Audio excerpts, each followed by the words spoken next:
This is episode 13 of The Inside Line on WiSP Sports Radio, where we believe women in sport deserve equal coverage. The Inside Line is the only podcast focused on women's alpine ski racing, coming to you year-round from the World Cup circuit and beyond. The Inside Line is a co-production of Ski Racing Media and WiSP Sports. I am your host, Gabbi Hall. I am back in Boston. It feels so good to be back in the USA, but I am dealing with my Olympic hangover. Symptoms include jet lag and constantly creating competitions in my daily life in hopes that I will win a last-minute gold medal. Is anyone up for speed grocery shopping out there?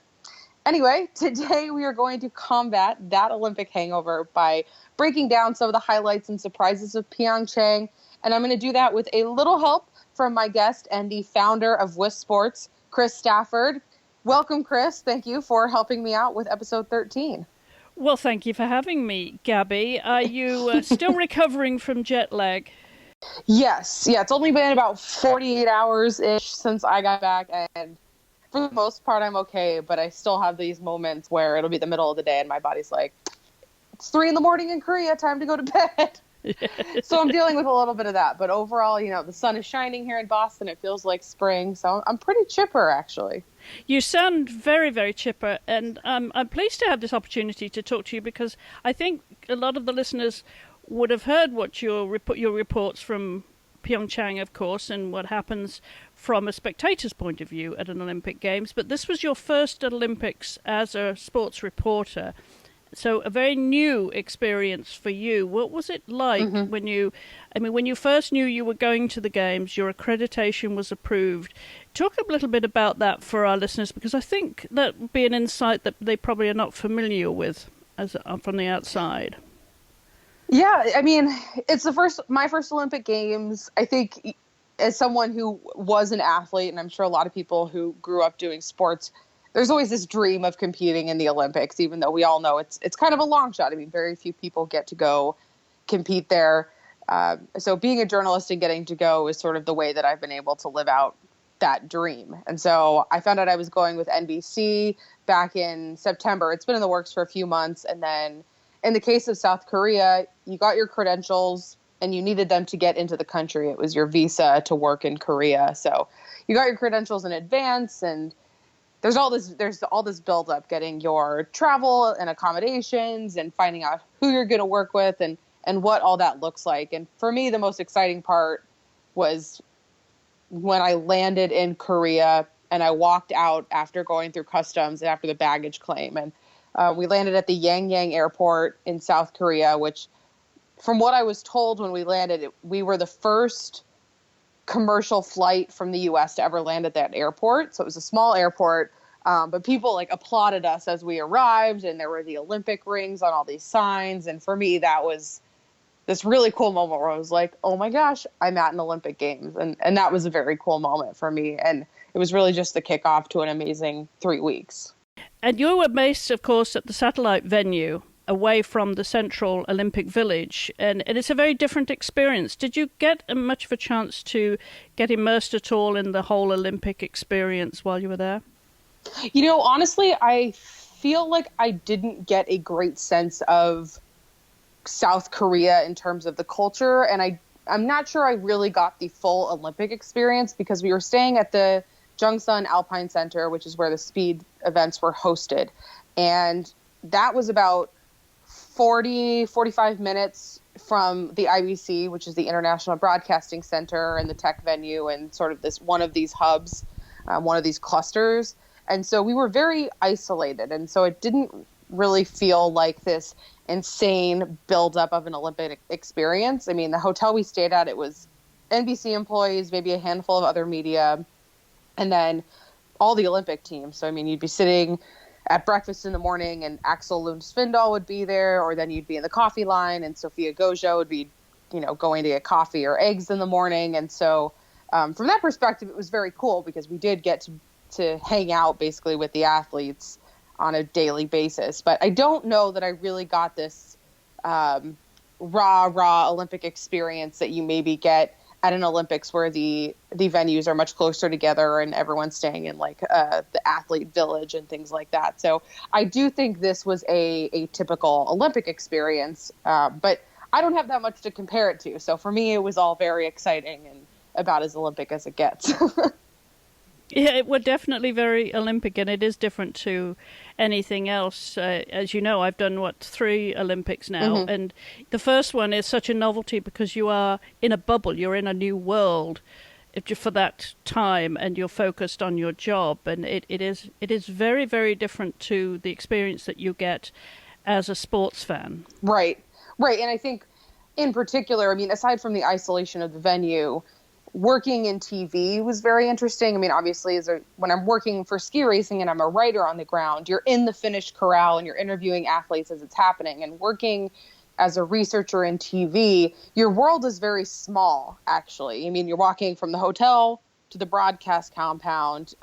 You're maybe in the finish area or the press center. But I think, some people hear, oh, you're going to the Olympics, and they think it must be that you're like out at all these venues, and they think of all the excitement of what is presumably the spectator experience. And the reality is that, when you're working at the event and you're turning around stories or you're working in TV, it's a lot of like your head at a computer, typing and Googling things and doing behind the scenes work. So, it was interesting and exciting, but it's not the spectator experience that you might create in your head before you go.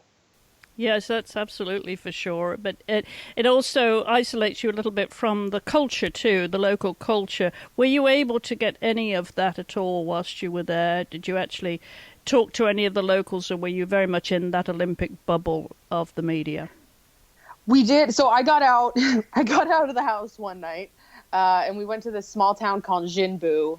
It was about 20 minutes from where we were staying, and we went and had Korean barbecue for dinner, and it was at, a table that sits maybe 18 inches off the ground, and you sit on the floor on pillows and cook the barbecue in front of you, and it was so good. The food was amazing.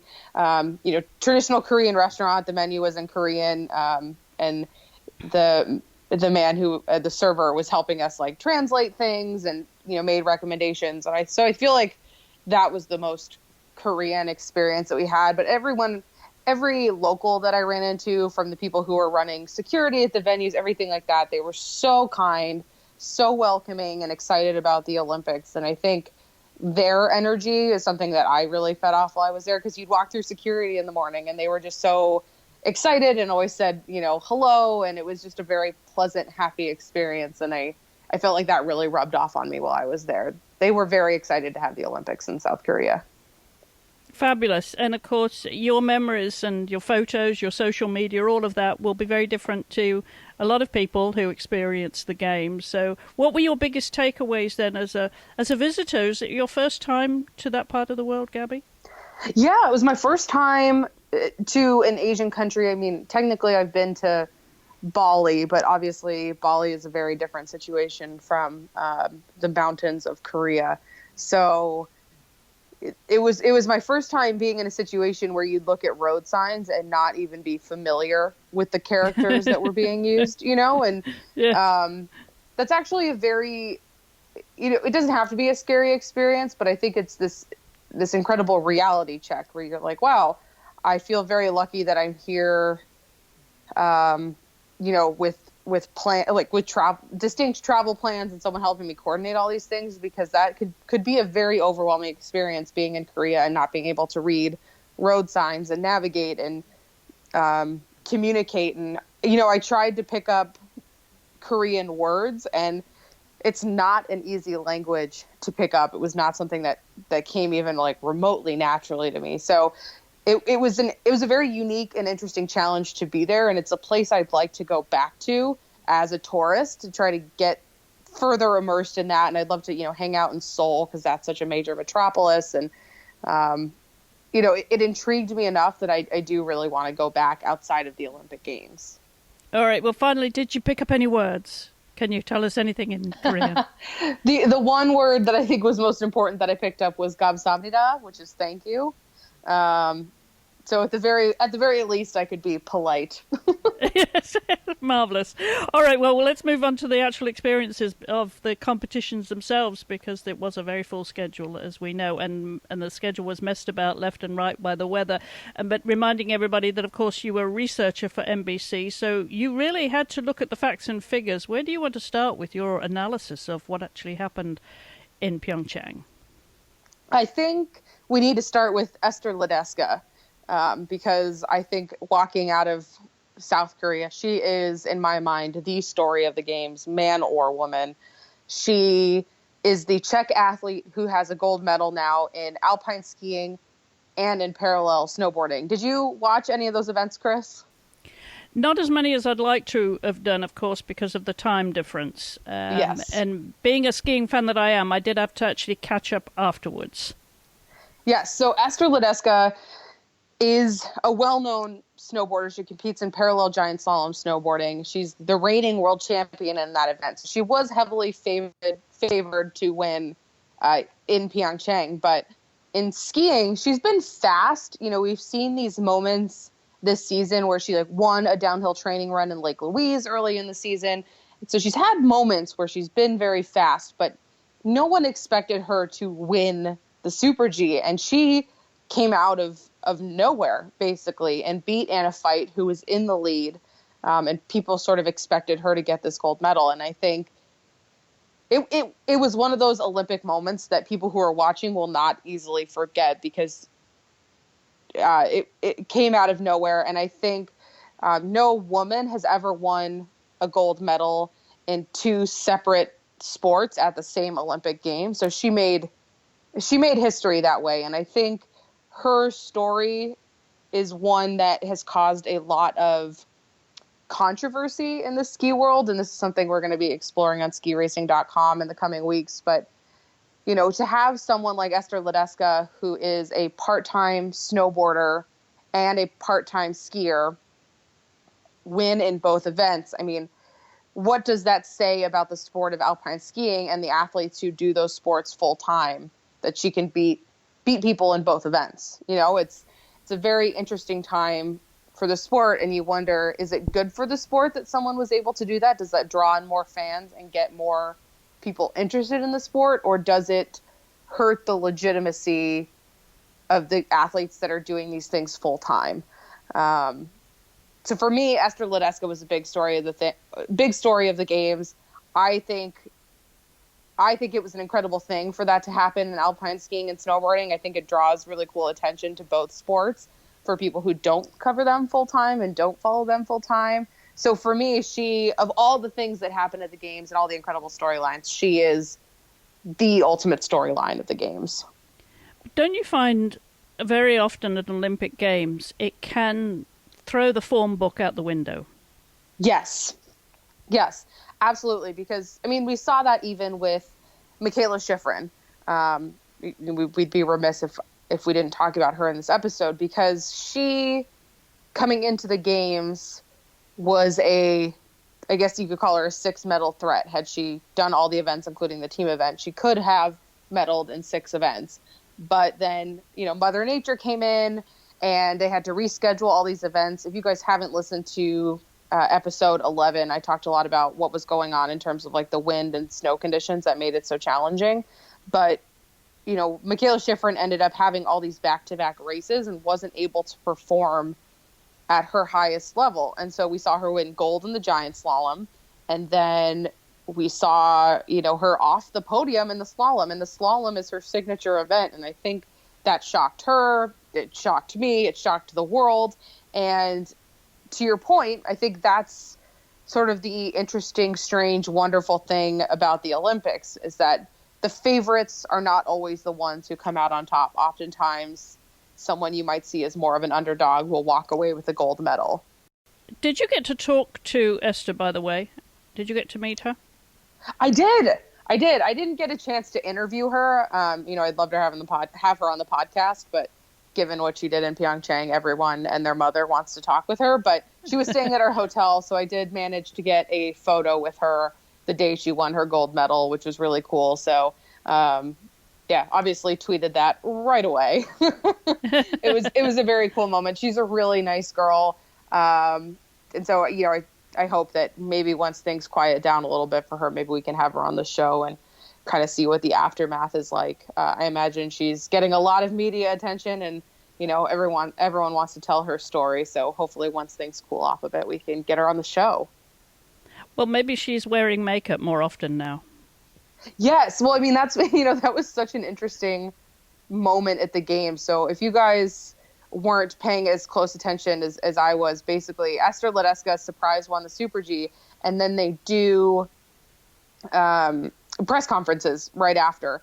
And a lot of the girls wear makeup on the hill, the ones who think they could be on the podium. So Lindsey Vonn is always the one that comes to mind because she always has like perfectly blended eyeshadow and perfectly winged liner, stuff that I can't even do when I spend like an hour staring in the mirror, and somehow she like puts it on every morning and wears ski goggles and then comes down to do interviews and everything is perfect.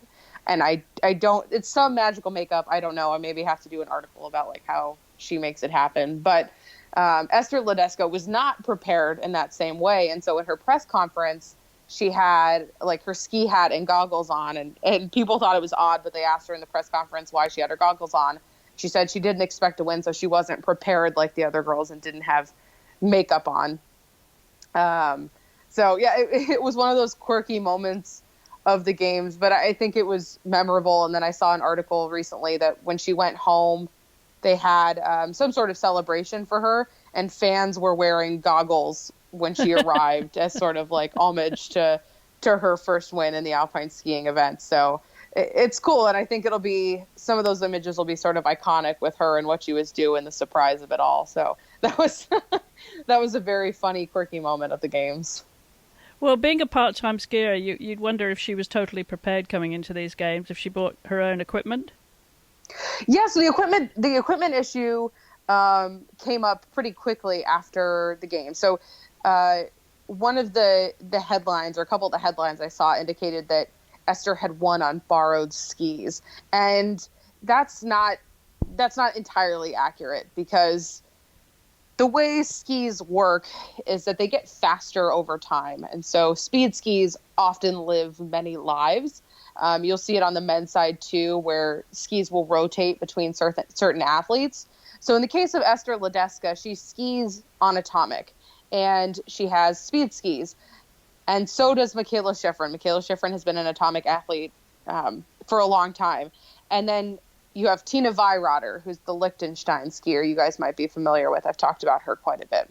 And she used to be on atomic. Tina used to be on atomic, but switched to head skis earlier this year. And when Tina left atomic, some of Tina's skis went to Michaela Schifrin, and she kind of added those to her arsenal of skis. And at that same time, it has been indicated that some of Michaela Schifrin's older skis had gone to Esther Ledeska. And this movement of skis from athlete to athlete is actually very common in the ski world. And I couldn't get anyone on the U.S. side to confirm that the skis that Esther Ledeska was on were previously Michaela Schifrin skis. So we don't have any confirmation that is necessarily true. But it is possible that the skis that Esther Ledeska won on were at one point part of Michaela Schifrin's arsenal. That is entirely possible. But that's the idea that they were borrowed skis, and that Esther Ledeska somehow, called Schifrin up and was like, "Hey, I heard you're not racing the Super G. Can I use a pair of your skis?" Is just, not what happened. That does not happen.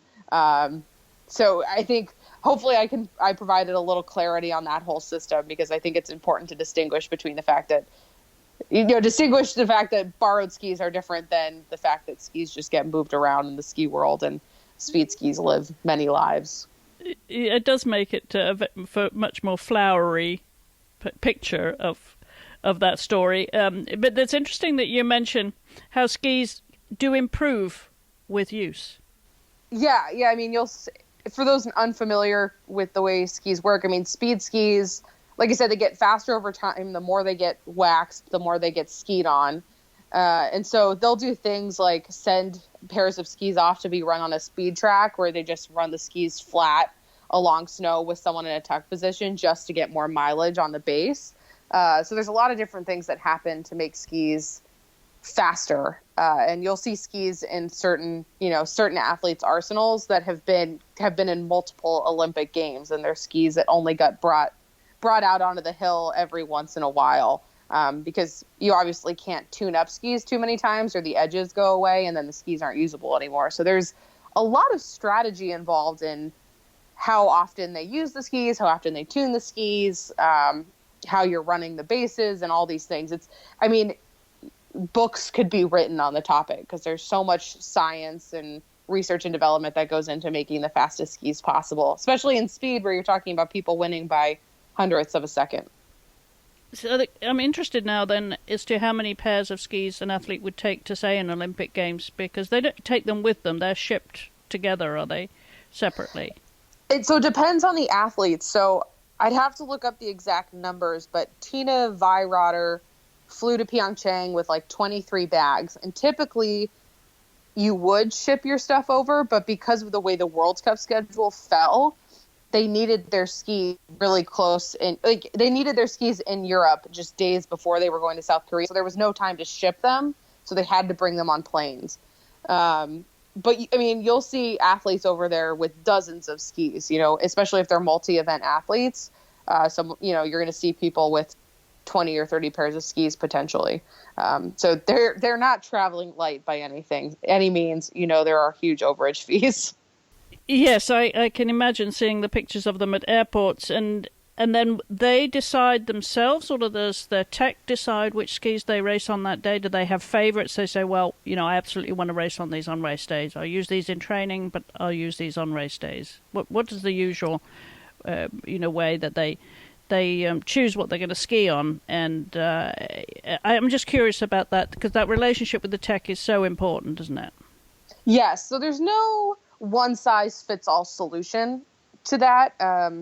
I think my understanding of how certain athletes work is that they get up in the morning and might have multiple pairs of skis prepped depending on the conditions, and then an athlete might test them out that morning in some capacity and decide which ones they want to race on. Other athletes trust their tech. I believe Lindsey Vonn works this way, where she just trusts her tech, Heinze, and Heinze hands her whatever skis he thinks are going to be fastest, and they go from there. So the relationship and the trust between the tech and the athlete is so important.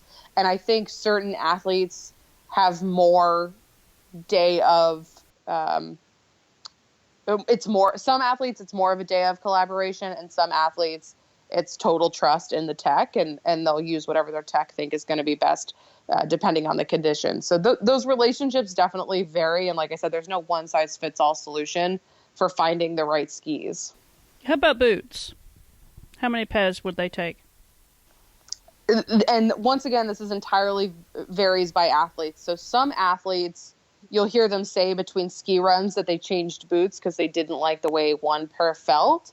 And then you have other athletes who say, once I find the setup that works for me in the summer, I'm just using the same pair of boots all season. I'm not making changes because I know what works, and they believe that the changes need to be made to their skiing technique and not to their equipment. And so, that varies entirely by the athlete you talk to on any given day. But some of them definitely travel with multiple pairs of boots. You're obviously not going to see them traveling with as many boots as skis, but they might have 2 or 3 pairs with them that they keep just in case. Interesting. Well, a lot more performances to talk about as well, and some more surprises, and some pleasant surprises, but also some shocks. Yeah, I think I mentioned Michaela Schifrin earlier just a bit when we talked about Esther Ledeska's skis, but I think Michaela Schifrin came into the Olympics perhaps as the person with the most pressure put on her by the media, by the public. She could have medaled potentially in 6 events, and then Mother Nature really, really hurt her schedule, and she ended up having to race her 2 best events, giant slalom and slalom, back to back because the weather forced the schedule changes. And I think she won the GS, which was such an incredible performance. We knew she was skiing well coming into that. And then the slalom the next day, was tough because after you win a gold medal, you have press conferences and interviews, and then you have to get ready for the medal ceremony, which isn't right at the venue. You have to go, 30 minutes to an hour off site. And all of those things are exhausting, and that's outside of, the emotional roller coaster that you're riding after winning a medal. I mean, it's so intense all day. You win the medal, and there's got to be this sense of relief and tears and excitement, and everyone's calling to congratulate you. And I have to imagine it's incredibly overwhelming, and that's the impression I got hearing Mikaela Shiffrin's interviews after those races, was just that she came into the slalom tired, and that was her best event, but she just could not compete at the level that she wanted to compete to because she was so exhausted from the emotional roller coaster of the giant slalom. And she landed off the podium, which I think shocked everyone. And then she decided to skip the downhill. She didn't do the Super G, and she did compete in the Alpine Combined and ended up with a silver medal. And I think, despite the fact that maybe it seems like a disappointing Olympics because she didn't medal in all these events, she still walked away with a gold medal and a silver medal, which is so incredible. And she's so young. She turns 23 this month. She's so young. She has a lot of Olympic Games ahead of her, I think, that, she can do those in future Olympics. She's going to learn how to handle all the stress even better. And, she'll still be a multi-event medal threat in 2022 in Beijing, I think. So for me, Mikaela Shiffrin was still a total star of these games. She won 2 of the 3 U.S. medals in alpine skiing that were won there. So, shout out to Mikaela Shiffrin. I think you did an awesome job. You totally crushed it. And, you're going to keep doing big things. That's my feeling on Mikaela Shiffrin then. The sports fan doesn't necessarily fully appreciate what an athlete is dealing with and how they are going to be dealing with it at the games during so many races. It's not like you're going in, you're racing 1 day or 2 days and you go home again. There was so much pressure for such an extended period of time on her, and of course some of the others who expected to medal in more than one event. Right, and you see teams doing very intense things to sort of combat this challenge of being in a very foreign country for 3 weeks, competing in one of the most high pressure situations around. Especially when you're talking about, wanting to eat foods that are familiar, because in the case of athletes, you don't necessarily want to go and dive into eating Korean food right before a race because that's not what your body is accustomed to. So there's all these challenges of combating not only the pressure, but just dealing with some of the cultural differences and things like that. And I think, looking at that entire situation, one of the people I would have expected to perhaps be able to handle it best was Lindsey Vonn, because she has had such a long career. But, all that said, she actually hasn't raced that many Olympics because of injuries. And so this was her first Olympics in 8 years. And I think she had high expectations of herself in addition to other people. I mean, I don't think the expectations were as much for her as they were for Mikaela, because Mikaela had so many events and Lindsey was really focused on speed. But, Lindsey definitely was a gold medal threat after doing so well in the World Cups leading up. And she didn't medal in the Super G, but she did get bronze in the downhill. And I know she wanted to get gold. I mean, I think everyone wanted her to get gold, but you could tell in the interviews after the race that for her, I think bronze felt as good as gold. She was racing the entire Olympics in honor of her grandfather who had passed away. He was a veteran of the Korean War, and she had been really hoping that he would live to see her compete there, and that unfortunately didn't happen. But I know it was a very emotional games for her. Not only for that reason, obviously, but this was likely her last Olympic Games. And I remember watching her interview after the downhill, and Heather Cox with NBC asked, about what it felt like to race her final Olympic downhill. And she broke down and she talked about how, she was sad that her body couldn't keep up with what her mind wanted to do. She loves the sport. She's clearly so passionate about it and has such potential for success, but she's also just been beaten over and over again. I mean, her body is not what it used to be. There was an incredible ESPN article about her that came out during the games, and her coach said she's at maybe 50-60% of what she used to be at. So her body is not able to compete at the level it was, and you can only push your body for so long. So this was likely her last Olympic Games. It's hard to believe that she would, compete in Beijing. I think she'll definitely do one more World Cup season to try to get that all-time wins record. She's only, 6 wins away from doing that. And so she can get to that point. I think she'll be able to walk away, from her career with a smile on her face. I'll never say never, and maybe she'll decide to stick with it longer and she'll get some sort of fancy titanium body that's part of a scientific breakthrough. But I think that seems like a long shot. And so this was likely her final Olympic Games, and she still walked away with a medal. And I think she seemed proud of it. And I think it's something she should be proud of. I spent a lot of time on the internet, I guess, and I was looking at Twitter, and people are often very, very critical, and it's frustrating to watch because I don't think people have any perspective on how hard it is to get to the Olympics, let alone win an Olympic medal.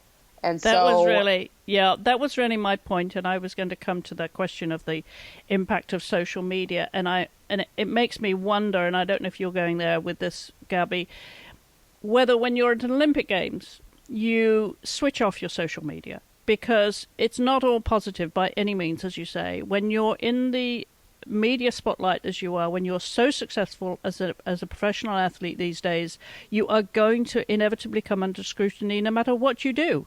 Even if it's the picture of the food you're having at breakfast, you're going to come under scrutiny. And as we know, she has been criticized. She's taken a lot of negative comments about all kinds of things. Whether it's justified or not is another argument. But my question is here, watching this, and she's an absolute case in point, whether when you get into an Olympic game situation, when you have team responsibilities to the country, isn't that the time to turn off the social media and say, hey guys, I'll be back in 2 weeks' time and catch you up then, and not allow yourself to you're exposing yourself enough as it is without engaging in the social media, because as we know, it's not all good. I don't think someone needs to, shut down their social media presence while they're there. I think particularly in the case of Lindsay, she's been able to perform at a winning level all season while still engaging on social media, still posting and still dealing with the haters. So to change it before the Olympics seems unnecessary, because despite the fact that the Olympics are a bigger deal and there's more pressure, social media is somewhat of a constant in a lot of these athletes' lives. Everyone is different and they can do what they want and not pay attention. But Lindsay in particular always seems to engage. I mean, she was sharing articles about the Olympics on Twitter. So she's definitely paying attention there. And I think it's not necessary to shut it down necessarily to perform well, because that's something they deal with all the time. And it's not something that seems to have affected her ability to win. But engaging in the conversations, I think it's one thing to post, but it's when you engage in the conversations, which I would think if I'm at Olympic Games, I don't want that noise going on in my back. I just want to focus, want to get in my bubble, focus on my performance, performing for my country the best I can, and not engaging in it. It's one thing to post, but I think it's another thing to start having those conversations with the haters, with the critics. Right, and to spend energy in that way. It's a waste. To me, it seems an awful waste of energy that she could, and time that she could be doing things that are much more positive energy for for the job in hand, what she's out there to do. Yeah, and I think, like most things, it's a totally personal choice, and I think she's probably not spending that much time on social media, but she certainly does engage there, and I think that's just part of who she is. Like a lot of us, social media is just sort of a part of our lives now. It's not something you separate. It's just something you do during your day. And so I think maybe that's just part of her routine. And the other thing is too, and we'd have to ask her this, so I don't know, but she is posting and kind of engaging on social, but is she really the one running it, or is it, someone on her team that's helping her run it so she's not paying attention? That's something I'd have to ask her, and I don't know the answer. All right, we'll send you on that mission. Find out who's the pen behind Lindsay's posts. But talking about positive social media and great images, of course, coming out of Olympic Games. I know while you were there, you spoke to Ragnar Malkol, Yes. of course, a wonderful surprise, and such happy pictures and celebrations, and what a popular success story she is this season. Yes, Ragmo is amazing. If you guys haven't listened to the special episode I did at Jungsun, I definitely recommend it. She was the first Norwegian woman to medal in the Olympics since 1936. So just an incredible historical feat in itself. But she's really come on strong this season, had her first World Cup podiums this season, and just really seems to have thrived in that Olympic environment and risen to the occasion. And, she had competed in Sochi, so she knew a little bit about what she was getting into in terms of the pressure of the Olympic Games. And she just seems to have been able to use that and translate it into medals. And I think it was great to see a woman from Norway do well, because we hear a lot about the men from Norway in the ski racing world. I mean, Axel Svindal, Kjetil Jansrud, Alexander Kilde, they're all incredible athletes. The attacking Vikings are legendary on the men's side. So it was great to see Ragmo do well, just see someone who's so kind and genuine to have success at that level. And I loved the interview with her, and I think you learn a lot about how she prepared for these games. I mean, she asked her parents not to come so she could just entirely focus on the competition, and it clearly worked for her. So, yeah, I mean, I just get excited to see these athletes do well. I mean, you follow them all season, you interview them at World Cups, and so to see them being able to perform at the Olympics, something they've kind of counted on and looked forward to all season, it's very satisfying to see that happen. And Ragmo in particular was an exciting one to watch. And a big shout out to Sofia Goja, of course. We love Sofia. Yes. And she was one of our early guests on the Inside Line. So she won the women's downhill. And it's always good to see her do well too. She's just this happy, joyful person. She's competitive. The way she skis is so aggressive. And I think there's often misconceptions about, female skiing not being as exciting as the men's circuit. And that is just not the case. And I think Sophia exemplifies that, because she is aggressive and she is on edge and she is exciting to watch. And it was great to see her come out on top and win a gold medal. Thrilling to watch. And going back to social media really quickly, because we shouldn't overlook that these athletes do have social media responsibilities to their sponsors. They have to post certain things, like on Instagram, for example, so many posts a week or day or whatever. So there are social media responsibilities that they do have on certain platforms. And Sophia is very good with her social media. She is very exciting to follow. If anybody has not followed Sophia Goja on social media, I recommend you do it. You'll have a lot of fun. Yes. And actually, it's interesting to note, and most people probably know this, but during the Olympics, there's this sponsor blackout. So all these athletes who have social media responsibilities to their sponsors and brands can't post, generally speaking, about those various sponsors. There are certain loopholes with athletes that have official Olympic sponsors and things approved by the USOC, and it gets very complicated. It feels like a lot of gray area personally, but they do have this interesting sponsor blackout. So it's an interesting time on social media, because the athletes are posting a lot more personal stuff, generic posts and stuff. But it's cool because exactly. Obviously putting their skis in the photos and little things like that. But it's one of those more interesting rules of the Olympics, I think, because there's so much advertising involved around the Olympic Games, but the athletes aren't necessarily allowed to promote their sponsors. Absolutely true. And of course, with that as well as the TV rights and everything else is going back to where we started. The Olympics experience is very different to anything else you might, attend as World Championships, World Cups. It is a bubble of its own. And the one thing that does happen at an Olympic Games, I know in my experience anyway, Gabby, so I'm going to ask you this before you wrap up the show. Did you have a sweepstakes? Because I know that you gave your predictions whilst you were out there of who would be on the medal podiums. And then, of course, often in the media centre or the International Broadcast Centre and the IBC, they typically will have a sweepstakes and you get to win a big bottle of whiskey or something, a champagne or something. Did you have that and did you win it? So we did do something within the alpine skiing broadcast crew.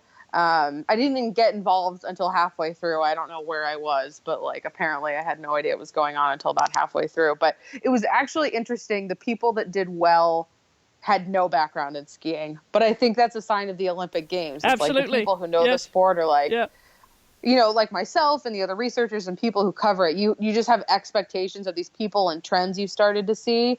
And then, Esther Ledeska comes out of nowhere and wins. And you're like, well, she wasn't even close to one of my podium picks. So, I don't think anyone picked her to win that in the pool. But it is very interesting to see how a non-ski fan picks winners versus someone who's writing about it all time. So, people who do not cover skiing did very well in the pool. Right, I should have thrown mine into the hat then, but I wouldn't have come up with Esther, for sure.